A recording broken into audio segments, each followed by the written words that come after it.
Bonsoir à tous, je suis ravi d'être avec vous pour votre journal de ce jeudi 8 mai. Tout de suite, voici les principales informations que nous allons développer.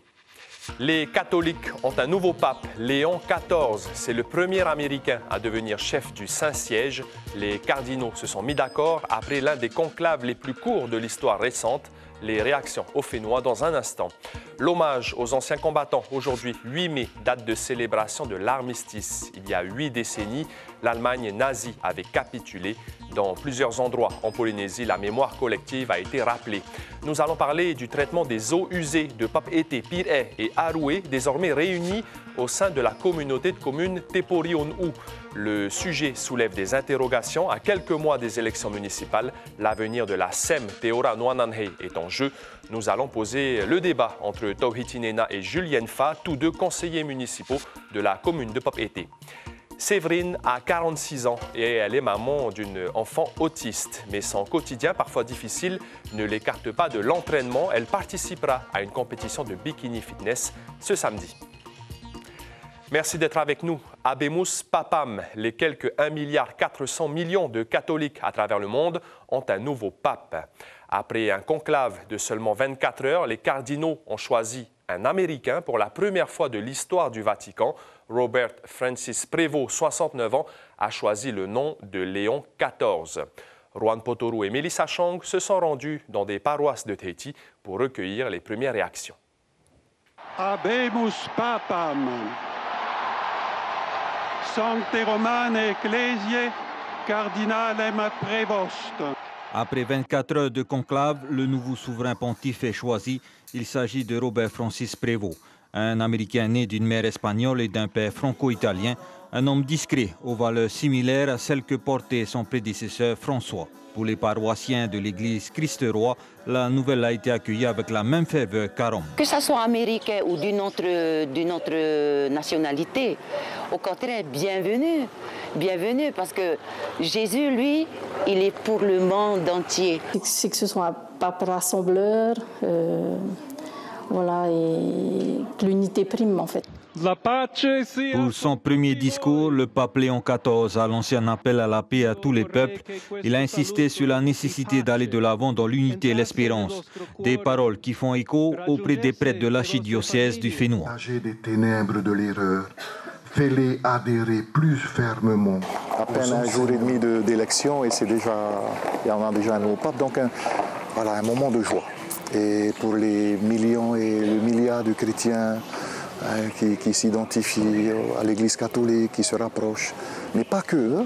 Je sais qu'il y a beaucoup de sympathisants et des gens qui non chrétiens peut-être ou non catholiques qui se soucient également. On le souhaite d'être un bon disciple de Jésus et quelqu'un qui puisse nous guider, bien guider. On l'a écouté dans son discours. Il a déjà donné ses lignes directrices.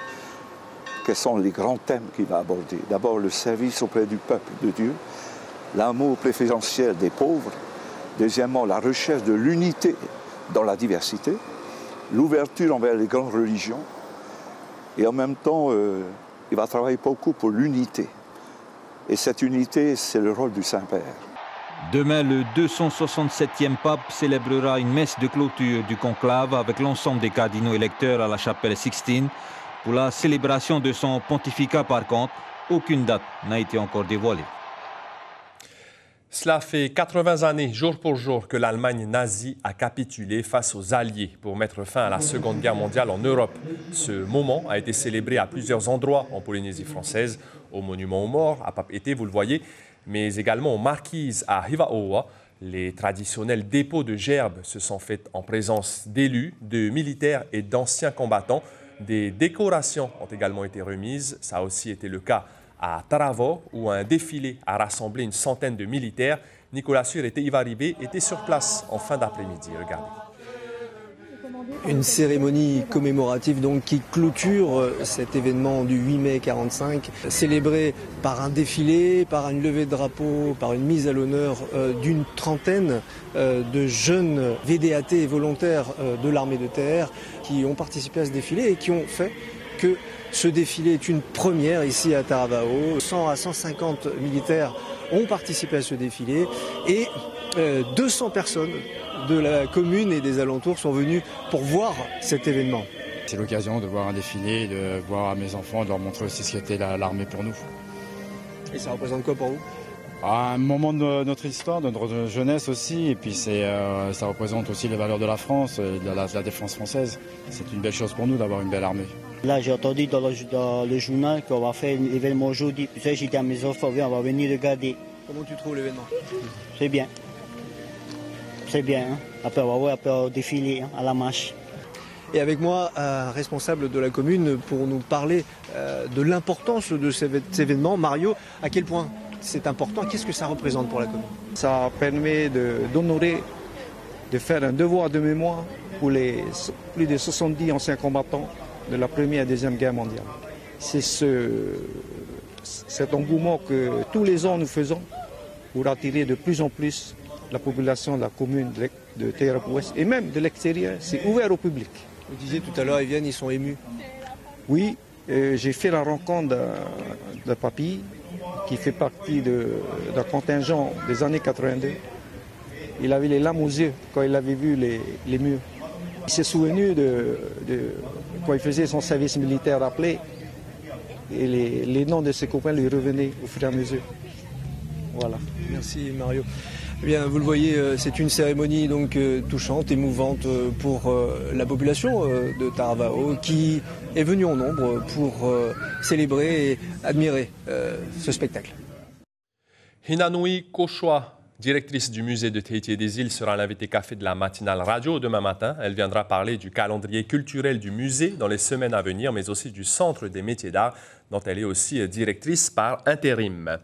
Parlons maintenant du traitement des eaux usées de Papeete Pirae et Aroué, désormais réunis au sein de la communauté de communes Teporion-ou. Place à notre espace de débat Regard croisé.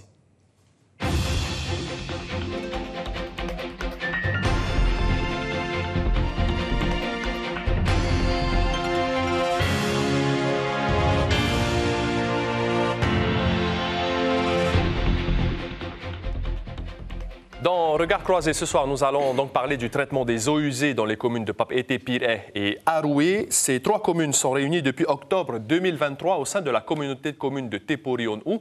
Avec nous en plateau, le conseiller municipal de Papeete, Tauhiti Nena, Yorana.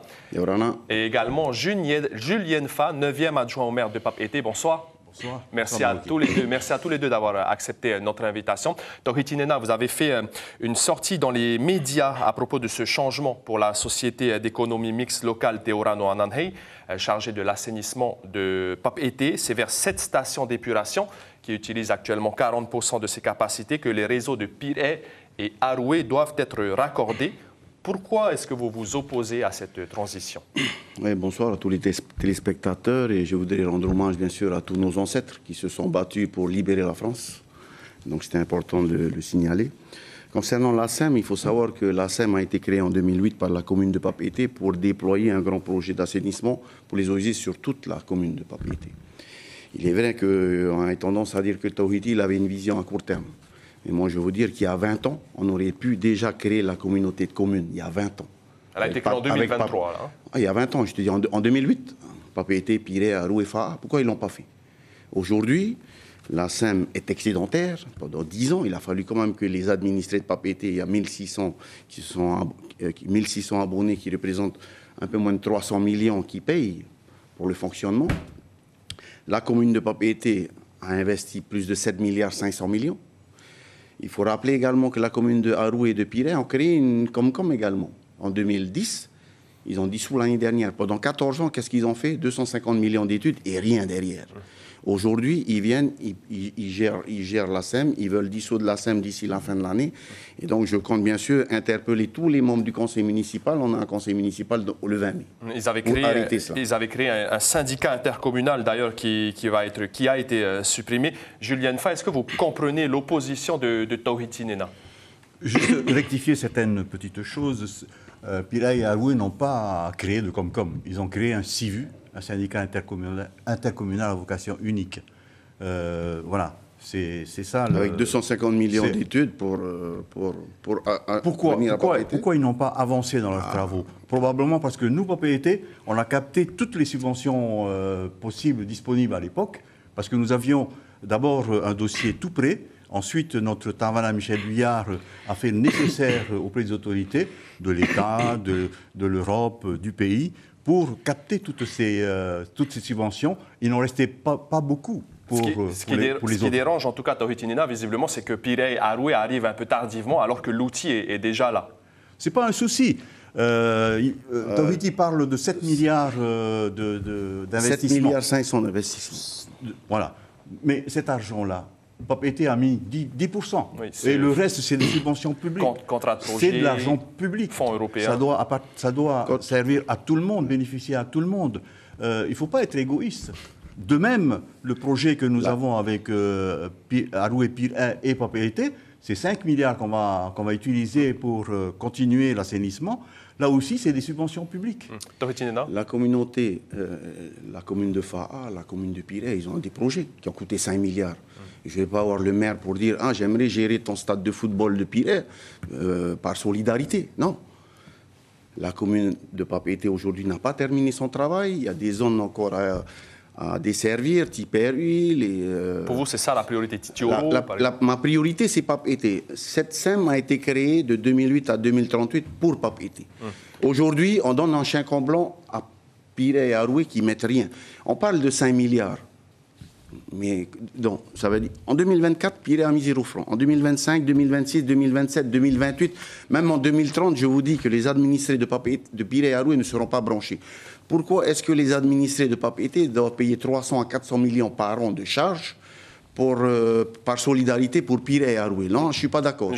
Par contre, aujourd'hui, on est excédentaire. On peut baisser les tarifs pour permettre à certains établissements privés de payer moins de 3 millions. Ça va faire des économies pour nos élèves. À certains établissements publics également de faire des économies. Ça, on peut le faire aujourd'hui. Pourquoi on ne baisse pas les tarifs, justement, à Papeete, Julien Fa? Aujourd'hui, effectivement, la SEM est légèrement excédentaire. Pas grand-chose. Il faut, je crois, gérer l'argent en bon père de famille. On ne peut pas utiliser cet argent-là pour baisser à chaque fois. Il faut d'abord payer toutes les charges, et s'il en reste un petit peu, peut-être mettre de côté pour les investissements à venir. Voilà. Pour en revenir à Pirey, Arouet et Papeete, là aussi, c'est un problème de mutualisation des moyens. Il fallait le faire il y a 20 ans.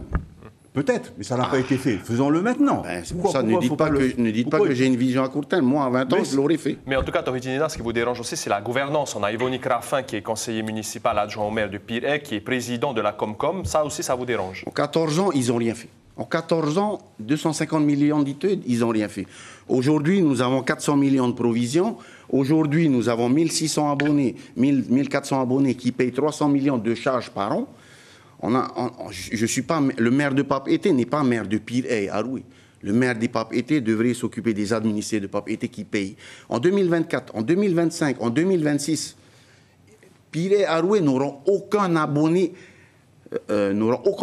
Ça, il ne pourra pas me dire le contraire. Si. Alors, attendons. En 2000, non, il faudra faire des travaux. Les 5 milliards de travaux, c'est pas demain que ça va être terminé. On est d'accord. Ah, c'est pas demain. Je parle de 2026. Attendons le nouveau maire en 2026, et puis il décidera s'il veut continuer à charger les administrés de Papeete, c'est tout. Julien Fa. J'espère bien quand même que les équipes à venir vont continuer le travail qui a été commencé. C'est une mutualisation des moyens. Tout le monde veut aller vers une mutualisation des moyens, pour que les forces se mettent ensemble, pour que les financements que l'on peut trouver ensemble... Parce que les 5 milliards, ce n'est pas Papeete seulement qui les a trouvés. C'est ensemble, avec Pirey et Arouet, on est allé au charbon pour les trouver. Fa'a, nous sommes prêts à les accueillir. Non, maintenant, je veux dire qu'ils avaient des crédits aussi. Laisse-moi parler. Fa'a, nous sommes prêts à les accueillir. Notre Tavana a déjà dit au Tavana de Fa'a, si vous voulez venir, on vous accueille. Il fallait le faire il y a 20 ans. On attend leur réponse. En tout cas, la station d'épuration n'utilise même pas la moitié de ses capacités aujourd'hui. Est-ce que, selon vous, Papeete doit mettre moins d'argent par rapport aux autres communes qui vont arriver? Tawhiti Nina, c'est un peu ça? Aujourd'hui, la station d'épuration, elle est saturée. Aujourd'hui. À 90%. C'est une réalité? Ah si, non, là, j'ai les chiffres des techniciens qui peuvent me le prouver. Vous allez voir les ingénieurs demain, ils vont vous dire qu'elle est saturée. Il faut investir 3 milliards pour agrandir la station d'épuration, pour accueillir Pirée et Aroué. Donc il y a les 3 milliards d'investissement pour agrandir la station d'épuration, il y a les 5 milliards d'investissement pour aller à Érima et à Pirée. Aujourd'hui, moi je me soucie des administrés de Papeete. Ça fait 10 ans qu'ils payent cher. Bon. Qui va payer? Alors, les 5 milliards à venir, c'est des subventions publiques. Une partie, c'est en fonds propres, effectivement. Tawhiti dit que le CIVU, Pirée et Aroué n'amène rien du tout. C'est faux. Aujourd'hui, rien. C'est faux. Ils ont déjà amené 300 millions dans les caisses de Teporion. C'est le reliquat du CIVU, puisque le CIVU a été dissous. Ensuite, ils vont amener près de 400 millions dans les années qui viennent, toujours également Pirée et Aroué. Papeete n'amènera rien du tout dans cette opération. Et sur les 5 milliards de travaux qu'ils vont avoir, qu'on va mettre en place, un tiers reviendra dans le secteur de Papeete pour développer la zone est de Papeete. Justement, il y a 80 grands producteurs d'eau usée qui doivent être accordés. Papeete a investi 5 milliards 500 millions. Papeete, 7 milliards 500 millions, qui ne disent pas rien. Papeete aujourd'hui... Avec quand même le contrat de ville et les fonds européens aussi. C'est ça. C'est Papeete. Papeete également... C'est pas Papeete, c'est les subventions publiques. La SEM, sans Pirée et Aroué, à 400 millions de provisions. Les abonnés de Papeete payent 300 millions par an. Ça, c'est un constat. Pas, je rêve pas, j'invente pas. Aujourd'hui, en 2025, les administrés de Pirée et Aroué mettent 0 francs. Ils n'ont aucun abonné. Et ce n'est pas demain, ce n'est pas cette année, ni l'année prochaine que ça va se faire. Julien Fa, normalement, Aroué et Pirée est censé poser une subvention annuelle. Il doit avoir un fonds de concours également, oui, mais infime par rapport à l'investissement dont parle Tawhiti. Ce sont les 400 millions dont je viens de parler sur 4-5 ans, plus les 300 millions du reliquat du CIVU. Ça fait 700 millions, là. En tout cas, ensuite, pardon. Allez-y, terminez. Oui, je parle des 5 milliards à venir de travaux. Nous allons bénéficier d'un tiers de ces 5 milliards pour développer notre assainissement vers la zone est de Papeete.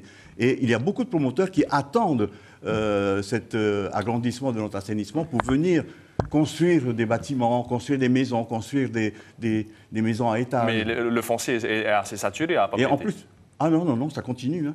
Venez du côté de Taunois, il y a beaucoup d'investissements en cours. Mais à Tiperu aussi, à Tiperu, Titioro et la mission aussi. Alors, pourquoi ils vont revenir quand? Dans 10 ans? Moi, je suis là pour Papeete, je ne suis pas là pour Pirée et Aroué. Pourquoi nous ne sommes pas allés sur l'ensemble de Papeete? C'est un problème de moyens. Si on avait eu l'argent, 20 milliards, on va dire. On serait allé déjà à Titeoro, on serait déjà allé à... On n'a pas besoin de 20 milliards. On n'a pas besoin de 20 milliards. Oh, si. Ah non. On a besoin de combien? Oh là là. On a besoin de 5 milliards. Hein? On a besoin de 5 milliards. Là, on en prend 1,5 milliard pour Taunois, on prendra 1 milliard également. Mais les 5 milliards à venir, ce n'est pas Papeete qui les met. Papeete ne met rien du tout. En tout cas, chers invités, on sent vraiment beaucoup d'engouement dans ce débat. On aura l'occasion d'en revenir là-dessus. Je suis là pour les administrés de Papeete. Les administrés de Papeete, je suis là pour les... Une toute dernière question, justement. Je crois que Tawhiti est surtout a une vue sur les élections municipales. Un tout dernier sujet, justement. Tawhiti Nena, vous vous êtes déclaré pour les élections municipales. Rémi Briand se déclare. Peut-être le Nétémé Haro. Qui a les faveurs de Michel Buyard, le Tavana sortant, Julien Fa? Il appuie Rémi Briand. Rémi Briand. Et vous partez... Moi, je suis candidat depuis 2014 parce que je dénonce les charges au niveau de l'eau. On paye 3 à 4 fois plus cher que la commune de Fa'a et de Pirée alors qu'on a de l'eau en abondance. Okay? Ouais, donc, il faut pas... C'est un autre sujet, ça. Oui, c'est un autre sujet. Ouais, c'est un autre sujet. Il y a plusieurs explications. Il y a plusieurs points. Leurs explications, c'est comme la station d'épuration. Aujourd'hui, on peut baisser les tarifs au niveau de l'assainissement. Ils décident d'aller faire de la solidarité et du social à Pirée et Aroué. Je ne suis pas d'accord. En tout cas, merci. Ce n'est pas du social que l'on va faire sur Pirée et Aroué. C'est un projet d'intérêt général pour le bien-être de toutes nos populations de Papeete, Pirée et Aroué et pour l'environnement. Élu de Papeete, pas de Pirée et Aroué. Merci beaucoup. Ça, c'est l'égoïsme. Merci beaucoup à tous les deux. C'est l'égoïsme sur de l'argent public. Il fallait avoir une vision à long terme. Il y a 20 ans, il fallait mettre la Comcom il y a 20 ans. On suppose en tout cas que les conseils municipaux de Papeete sont très animés à chaque fois. Merci beaucoup, messieurs, d'avoir accepté notre invitation ce soir dans Regard croisé.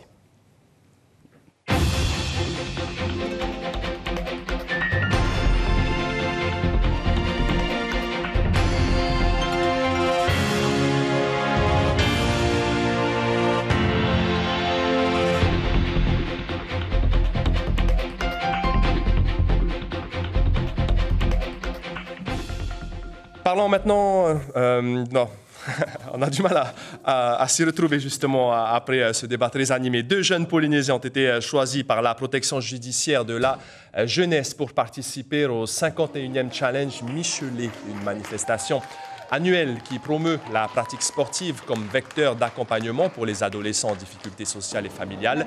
Près de 300 mineurs vont s'affronter lors de 6 épreuves sportives autour de plusieurs axes de travail. Les valeurs du sport, la santé, l'égalité et la diversité, le partage des mémoires historiques et l'écologie. Thibaut Denuel, éducateur à la PJJ, nous parle de l'intérêt de cette première participation. C'est utiliser le média sportif comme levier éducatif et proposer aux jeunes de Polynésie de pouvoir aussi un petit peu sortir du territoire, voir autre chose. Ici, on parle de la métropole, et on leur parle beaucoup de la France. Et c'est l'occasion aussi de voir comment ça se passe là-bas et puis de rencontrer aussi des jeunes de métropole. Et donc voilà, tout l'intérêt éducatif pour essayer de les accompagner et pour comment dire, éviter qu'ils puissent reproduire les schémas qu'ils ont ici et où ils peuvent être dans la délinquance. Et voilà, donc tout le travail est autour de ça. Et l'événement aura lieu du 19 au 23 mai dans l'Essonne. L'élection sera organisée le 28 juin au centre Puatitia à Moorea. La 2e édition de Miss Aimehonui a présenté aujourd'hui ses 4 candidates. L'objectif, c'est de valoriser la jeunesse féminine de l'île Sœur. Ce concours se veut avant tout inclusif, puisque sur les 4 candidates, 2 sont de jeunes mamans. Une autre, par exemple, est âgée de seulement 16 ans. À noter que les prétendantes sont aussi issues de 4 communes associées différentes de l'île de Moorea, Papeto'ai, Afreitu, Apti et Popo. La Toa Pro sur le spot de surf de Papara, la compétition a repris aujourd'hui avec les hommes. À noter qu'à l'issue du 2e tour, il y a encore 7 Tahitiens en lice dans ce WQS 2000. Demain, ce sera très certainement la dernière journée. La 11e édition de l'IFBB Open Polynésie aura lieu ce samedi 10 mai. Parmi les athlètes engagés chez les femmes en bikini fitness, il y a Séverine Picard, une maman forte et courageuse. Cela fait 2 ans qu'elle se prépare. Son portrait avec Chiquita Teiva et Teiva Ribé. À 46 ans, Séverine ne lésine pas sur les entraînements en vue de la compétition de l'IFBB. Tous les jours, elle est à la salle à soulever de la fonte. Un moment à elle où les soucis du quotidien sont effacés. Je suis maman d'une enfant autiste et je me qualifie bien trop souvent comme ceci. Je me suis oubliée en tant que femme, je me suis oubliée en tant que personne individuelle et j'ai tout donné pour ma fille. Il y a 2 ans, Séverine s'est lancée à fond dans la musculation, par passion d'abord, avant de viser la compétition de bikini fitness, histoire de sortir de sa zone de confort. S'inscrire à cette compétition, c'est de donner un petit peu un timing, un chrono, en se disant là maintenant, tu n'as plus le choix en fait. Dans 2 mois, ça y est, on y est. Donc je me suis laissée vraiment 6 mois à fond, où je me suis entraînée, je me suis préparée. Ça va être vraiment un exercice qui va me permettre de me prouver à moi-même que j'en suis capable. Un challenge personnel qui a complètement chamboulé le quotidien de Séverine. Sa priorité était uniquement sa fille, Mia, atteinte de la pathologie Green 2B, une maladie rare associée au syndrome autistique qui lui demandait une attention permanente. C'est une organisation sans faille qu'on doit avoir. On doit tout planifier à l'avance. On a plein de rendez-vous dans la journée, que ce soit la psychomotricité. Là, par exemple, cet après-midi, on va à l'unité pédopsychiatrique qui dépend du Taoné. Depuis plusieurs mois, elle a pu compter sur le soutien de son mari. Je savais que ça allait arriver, parce que je sais comment elle fonctionne, donc ça trotte dans sa tête et au bout d'un moment, elle décide et voilà, puis bon, comme dans tout ce qu'elle fait, à partir du moment où c'est décidé, elle se donnera les moyens pour atteindre ses objectifs, tout simplement. À J-3 de la compétition, Séverine est confiante. Remonter sur les talons, retrouver cette féminité qu'elle avait perdue est déjà pour elle une grande victoire. J'ai déjà gagné au fond de moi-même parce que j'ai cette énergie qui vit, qui bouillonne à nouveau. Et ça faisait tellement longtemps que je n'avais plus cette énergie. Et je me sens à nouveau femme et en fait remettre des talons. Séverine espère être sur le podium. Même si elle ne connaît pas encore le résultat, elle peut être fière de son parcours. L'information principale de ce jeudi 8 mai, les catholiques ont un nouveau pape, Léon XIV. C'est le premier Américain à devenir chef du Saint-Siège. Les cardinaux se sont mis d'accord après l'un des conclaves les plus courts de l'histoire récente, à peine 24 heures. Vous avez entendu dans ce journal les réactions positives des fidèles du Fénois. Au programme de votre soirée, après ce journal, votre magazine familial Pauaora, puis 2 épisodes de la série Black Santiago Club. C'est la fin de ce journal. Merci de votre fidélité. Passez une très belle soirée. À demain. Prenez bien soin de vous.